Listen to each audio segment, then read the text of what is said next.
Assalamu alaikum wa rahmatullahi wa barakatuh.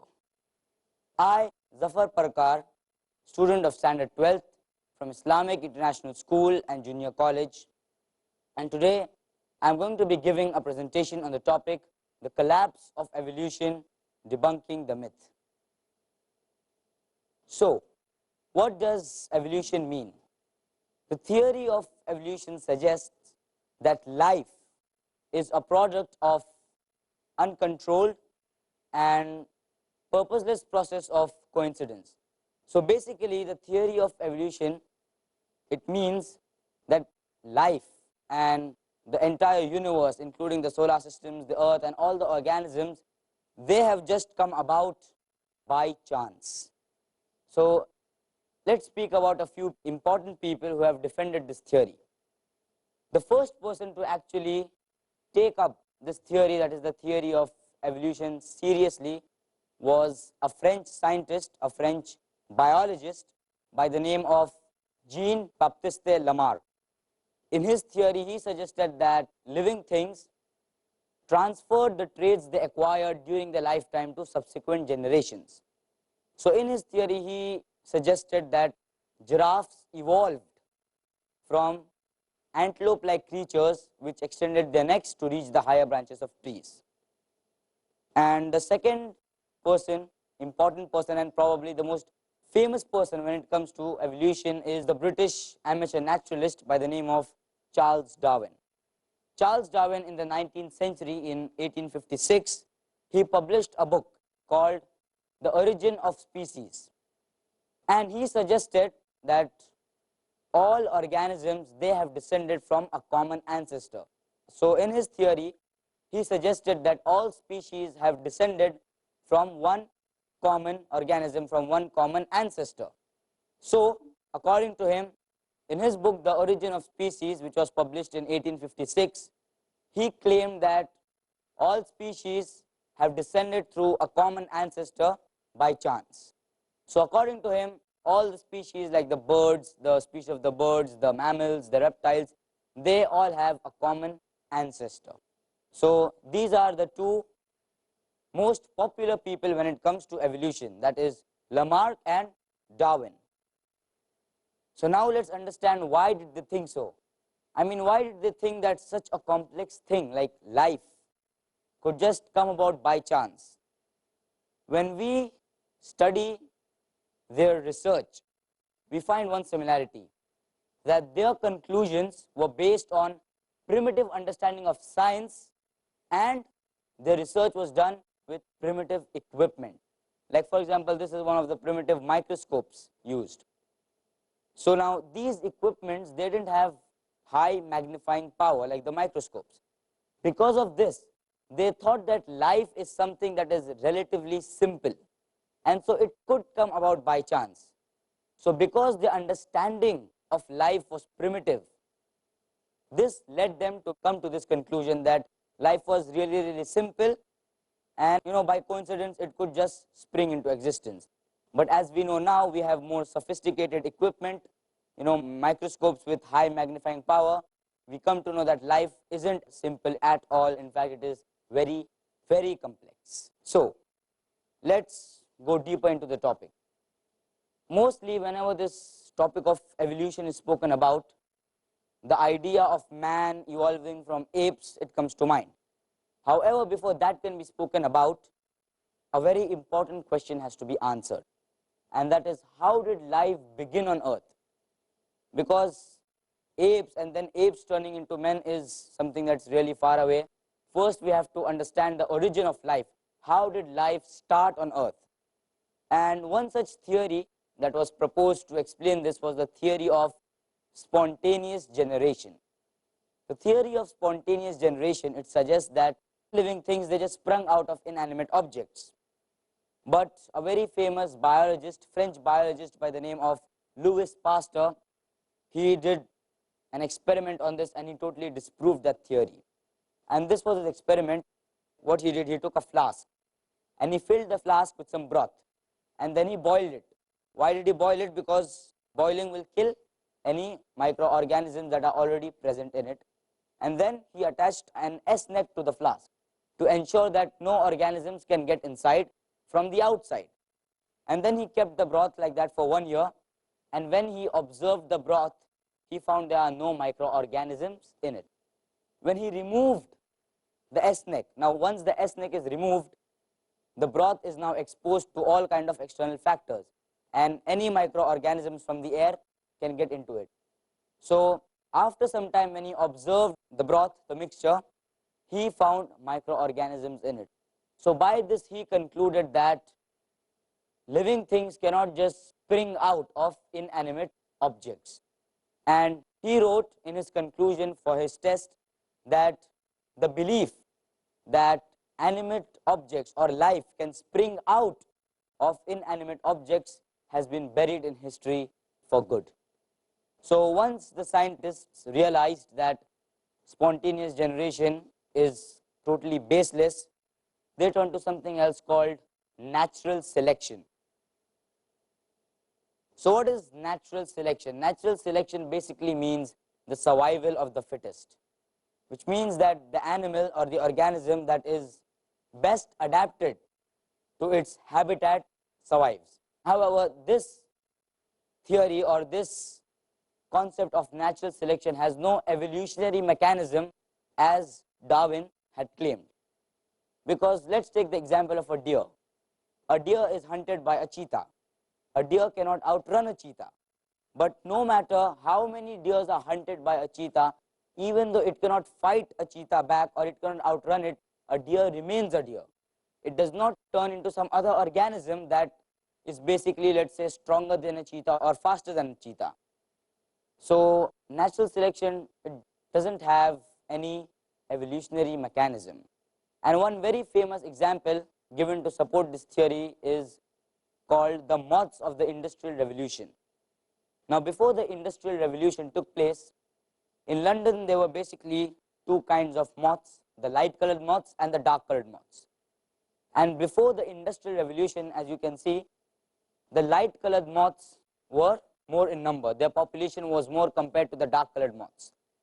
After the Industrial Revolution, vice versa. The number of dark colored moths increased and the number of white colored moths decreased. Now what was the reason for this? The reason was that before the Industrial Revolution took place, the air was clean. And so the bark of the trees, they were light in color, because of which the light colored moths would easily hide on them. They would get easily camouflaged. And the dark colored moths, they would be eaten by predatory birds. After the Industrial Revolution, when the air became polluted with soot particles and smoke, the bark became darker in color. What does this mean? This means that the dark colored moths are now hidden, camouflaged, and the white colored moths are exposed. Thus, their numbers dwindled. So as we see, natural selection just causes the rise and fall in the population of organisms, but it does not have an evolutionary mechanism. It does not cause a change in the organism itself, as Darwin had claimed. When scientists understood that even natural selection has no role to play in evolution, they turned to mutation. Now what are mutations? Mutations are basically alterations that take place in the genes of an organism due to some external factor like ionizing radiation. Ionizing radiation is radiation which has the capability to rip electrons of atoms. However, scientific evidence points to one clear fact, and that is mutation does not benefit an organism. In fact, it only causes harm. Let's take, for example, the frog on the top left. It has two legs on one side. Now this does not benefit the frog in any way. In fact, it just handicaps it. Or if you can see the example of the turtles who are conjoined twins, again it is no benefit. So as we see, mutations, they show no benefit. They do not cause a beneficial change in an organism, which is evolution.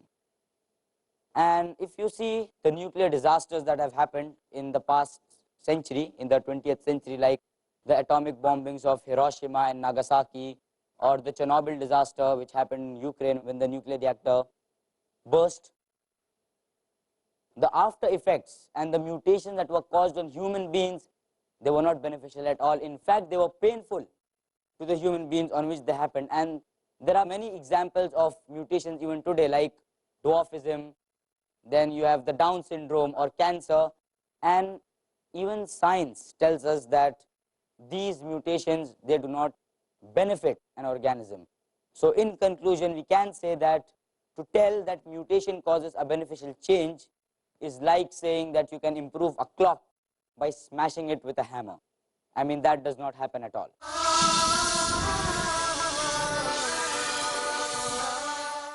Then we move to the topic of intermediate forms. Darwin, when he put forth his theory, he said that if my theory be true, then numerous intermediate forms must assuredly exist. Now, what are intermediate forms? Let's take the example of man evolving from apes. Let's agree for the sake of argument that it did happen. So according to Darwin, if that is the case, then there must be intermediate organisms. What does that mean? The half ape, half man like creature. However, in this world we find millions of human beings, millions of apes, but we cannot find even one half man, half ape. Similarly, scientists, when they say that fish evolved from invertebrates like the starfish. So leave aside modern organisms. Even if we see the fossil records, we see and we get the fossils of a perfect fish and a perfect starfish. But you cannot find the fossil of even one half fish, half starfish. So intermediate forms cease to exist. They do not exist.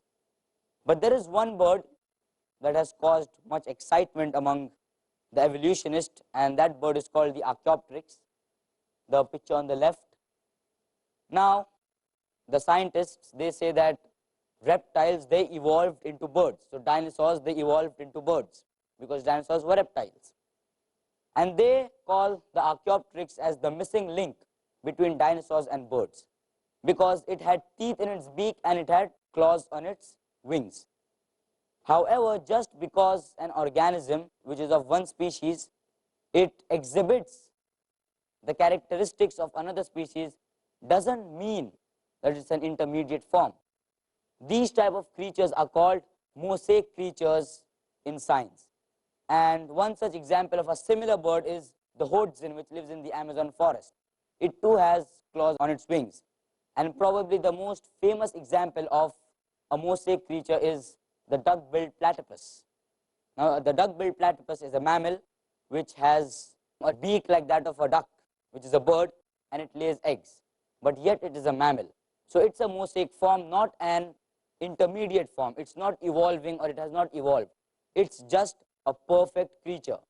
And William Fix, who is a very renowned scientist, he says that when we examine the fossil records, we do not find gradual evolving of species, but we find the explosion of one species at the expense of another. So even scientists agree that intermediate forms cannot be proved with hard fossil evidence. So, as we saw that Darwin and Lamarck, they based their conclusions on primitive research and primitive understanding of science and of course primitive equipment. But as we know now with the sophisticated equipments that life isn't that simple. And a very famous scientist by the name of Fred Hoyle, he compares one single cell, not even a tissue or an organ or an organism, he compares one single cell to a Boeing 747, which is the jumbo jet passenger airliner. And a Boeing 747, it consists of some 6 million parts. And he compares one cell to a Boeing 747, and he says that one cell is even more complex. It's even more complex than a Boeing 747. And he says that the probability of higher life forms evolving is the same as a tornado sweeping through a junkyard and assembling a Boeing 747 with the materials therein. And that doesn't just happen. And leave aside tornadoes sweeping through a junkyard, even if you kept finished parts in one room for infinite amount of time, for example, if you kept the turbine and the blades and the stabilizers of the plane and the electrics and the cables, the wires, it still wouldn't assemble into a perfect Boeing 747. And Allah subhanahu wa ta'ala says in Surah Baqarah, chapter number 2, verse number 26, إِنَّ اللَّهَ لَا يَسْتَحِي أَن يَضْرِبَ مَثَلًا مَا بَعُوضَةً فَمَا فَوْقَهَا. Indeed, Allah is not shy to strike the example with that of a mosquito or something that is even smaller than that. So Allah subhanahu wa ta'ala, He is telling us that any small organism, even a mosquito or a cell, is clear proof that He has created it and it has not evolved or come in by chance. But perhaps the most spoken about topic when it comes to evolution is man's evolution, of man evolving from apes. However, this, like the rest of the theory of evolution, is just a tale. It's not true, and it again does not have any scientific evidence to prove it. In fact, the alleged ancestors of man, like the Homo erectus, the Neanderthal man, or the Homo habilis, none of them are half man, half ape creatures as portrayed in the books or in films or movies or documentaries. They are just human beings, and some of them are just extinct ape species. So the alleged ancestors of man are either a lost human race or extinct ape species.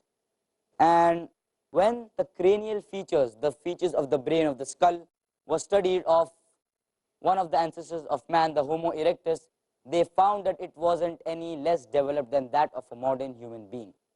And a famous evolutionist, Derek Ager, he mentions that today's scientists and popularizers have the audacity to portray the evolution of man as a fact, as if there is no doubt whatsoever about it.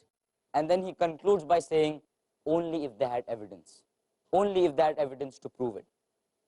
And Allah subhanahu wa ta'ala says in Surah Taghabun, chapter number 64, verse number 3, خَلَقَ السَّمَاوَاتِ وَالْأَرْضَ وَصَوَّرَكُمْ فَأَحْسَنَ صُوَرَكُمْ وَإِلَيْهِ الْمَصِيرِ. He created the heavens and the earth, and He formed you, and He made beautiful for you your form. So Allah subhanahu wa ta'ala is telling that He did not create us from apes, or we did not evolve from apes, but Allah subhanahu wa ta'ala created us as perfect human beings, and we are the descendants of Adam alayhi salam and not the descendants of apes. Let's say what some famous scientists have to say about this theory. Evolutionary biologist by the name of Douglas Futuima, he mentions and he quotes that organisms either appeared on earth fully developed or they did not. If they did not, they must have developed from pre-existing species by some form of modification, which is evolution. And then he says that if they did appear in fully developed state, as we saw that organisms, they appeared in fully developed state, then they must indeed have been created by some omnipotent intelligence. And that is what we believe, that Allah subhanahu wa ta'ala, who is most wise than us, He is the one who has created everything. And another interesting quote by paleontologist of Harvard University by the name of David Pilbeam, he says that if you brought in a smart scientist from another discipline and you showed him the meager evidence for the theory of evolution we have got, he would say, forget it, there isn't enough to go on. So that is what he says, that the evidence to prove this theory is so little that in no way can it be said that it's a fact. Then we go to a very interesting section in the theory, and that's hoaxes and frauds. As we discussed that evolution has no scientific evidence. So sometimes the evolutionists and the scientists, they have done is that they have cooked up evidences from their own, because they know that there is no fossil records to prove it. And there are many famous hoaxes, and I'll be speaking about 4 of them. First, let's see about the coelacanth. Now, the coelacanth, it's a fish that was claimed by scientists to be the ancestor of land animals. So they claimed that this fish was extinct some 70 million years ago, and it was the first fish to start life on land. So basically this fish was the first one to come on land, and they said that it had a primitive breathing system to work in air out on land, and it even had a primitive walking mechanism to walk on land. However, on December 22nd, 1938, a live coelacanth was found in the Indian Ocean, and this was a shock to the evolutionists. In fact, one scientist, he mentioned that I wouldn't have been more shocked even if I came across a living dinosaur. So that's how shocked they were, because they claimed that this fish was 70 million years old. It had become extinct 70 million years ago, but they found a live one. And in the coming years, they found some 200 more coelacanths. But the funny part is that scientists claim that this was the ancestor of land animals. As the first fish to actually come on land and start life on land, actually they found out that this fish usually stayed some 180 meters below the surface of the water and rarely came to the surface. Then we come to the experiment of Stanley Miller. Stanley Miller, he conducted an experiment, and what he basically did was he combined a few gases which he thought existed in primitive Earth before life existed on Earth, to see whether it could give rise to life. And when he mixed the gases in his equipment, lab equipment, it gave rise to amino acids. And since amino acids are the building blocks of life, he concluded that evolution is true. However, he later accepted that the experiment was a hoax and it had no basis when it came to science. So this is a table to compare Stanley Miller's experiment, the real condition, and why is his experiment invalid. The first point is that he used gases like methane, ammonia, and water vapor in his experiment, whereas primitive Earth, it had nitrogen and carbon dioxide. And his experiment is invalid because when the tests were performed with the actual gases, no amino acids were obtained. The second mistake he made was that he thought that oxygen wasn't present in primitive Earth. In fact, there was a lot of free oxygen in primitive Earth, and if there was oxygen, it would have destroyed the amino acids. And Stanley Miller, he was a very clever guy, a very shrewd guy. What he did in his setup, he had this mechanism called the cold trap. What this did, that as soon as the amino acids were formed, it preserved it. And of course, this mechanism could not have existed on Earth at that time. So even if we agree for the sake of argument that amino acids had been formed, they would have been destroyed very easily by the forces of nature. So as we see, his experiment was totally invalid and it cannot be taken as a proof for evolution.